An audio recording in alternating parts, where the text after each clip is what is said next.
सिडकोचा अध्यक्ष करून मुख्यमंत्र्यांनी करेक्ट कार्यक्रम केल्याचं विधान संजय शिरसाट यांनी केलेलं आहे। त्यामुळे त्यांच्या विधानानंतर चर्चांना उधाण आलंय। संजय शिरसाट यांची सिडकोच्या अध्यक्षपदी नियुक्ती करण्यात आली आणि त्यानंतर संजय शिरसाट यांनी पदभार स्वीकारलाय।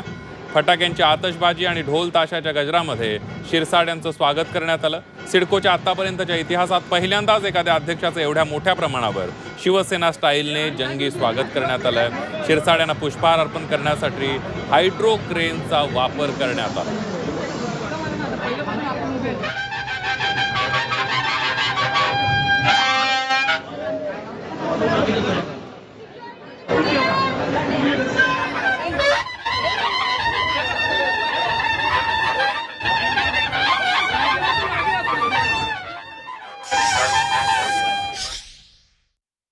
मराठवाड्यातल्या माझ्यासारख्या सर्वसामान्याला आज अध्यक्षपद दिलंय, हे कॅबिनेट मंत्री दर्जाचं, ही छोटी गोष्ट नाही। तुमच्यात जर गट्स असेल तर तुम्ही काम करू शकता आणि ते हेरण्याचं काम एकनाथ शिंदे करतात। म्हणून मुख्यमंत्री प्रत्येक गोष्ट करेक्ट कार्यक्रम ज्याला म्हणतात ते नेहमी करतात। त्यातलं हे करेक्ट कार्यक्रम त्यांनी आज केला, मला अध्यक्ष बनवलं।